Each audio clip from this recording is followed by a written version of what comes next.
G my name is Asma Sheikh, welcome to my channel. حاضر ہوں آپ کے لیے ایک اور انٹرسٹنگ ہسٹری لے کر۔ تو آج بات کر لیتے ہیں اس مسجد کے بارے میں جو جانی مانی مسجد ہے اور لاہور کے شاہی قلعے کے اندر واقع ہے۔ کہا جاتا ہے world city of Lahore authority نے جمعے کو اعلان کیا کہ اس نے لاہور قلعے کی موتی مسجد کی بحالی کا کام مکمل کر لیا ہے۔ اس 10 ملین روپے کے منصوبے میں مسجد کے مرکزی ڈھانچے کی مرمت جیسے چونے کا پلاسٹر شامل کرنا، ماربل میں دراریں بھرنا اور نکاسی آب کے نظام کی بہتری شامل ہے۔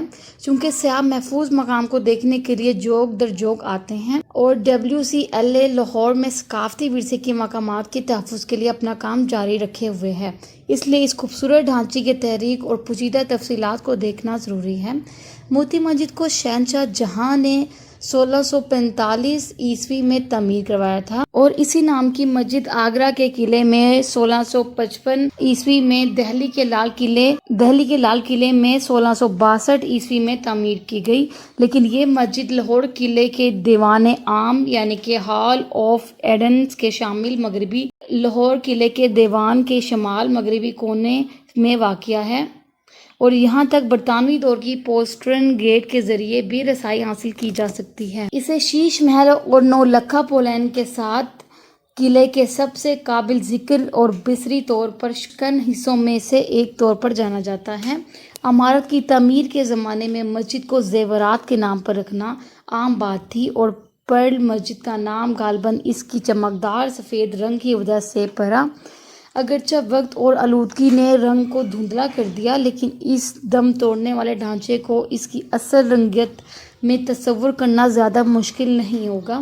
قلعے کے رہنما یہ بھی کہتے ہیں کہ مسجد کی چوٹی زائرین کو بادشاہی مسجد کے میناروں، مہاراجہ رنجیت سنگھ کی سمادھی، پرانے شہر کے روشن گیٹ اور شیش محل کے داخلی دروازے کا دلکش منظر پیش کرتی ہے۔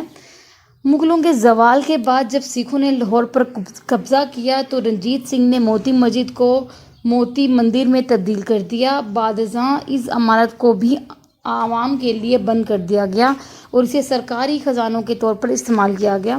جب انگریزوں نے 1849 میں پنجاب پر قبضہ کیا تو انہیں مسجد کے مختلف مقامات پر مخمل کے پرس اور چیتھروں میں لپٹے ہوئے چھوٹے قیمتی جواہرات ملے، جبکہ انگریز راج کی ابتدائی سالوں میں مسجد کو بطور خزانہ استعمال کرتے رہے۔ کہا جاتا ہے 1900 کی دہائی کے اوائل تک نہیں تھا کہ لارڈ کرزن نے مسجد کو مسلمانوں کو واپس کرنے کا حکم دیا۔ مسجد کے اندر ایک بار پھر نمازیں شروع ہوئیں اور پیچھے رہ جانے والے کچھ مذہبی نوادرات بادشاہی مسجد میں محفوظ کر لیے گئے۔ تحفظ کی حالیہ کوششوں میں موم بتیوں اور لیمپوں کے استعمال کو روکنا بھی شامل ہے جو ماربل کو نقصان پہنچا سکتے ہیں، اور زائرین کی طرف سے دیوار پر لکھی ہوئی دعاؤں کو صاف کرنا بھی شامل ہے۔ 1 سال کی تحفظ کی کوششوں کے بعد مسجد سیاحوں کے لیے آ کر اس پر پرامن لیکن شاندار ڈھانچے کا تجربہ پیش کرنے کے لیے تیار ہے۔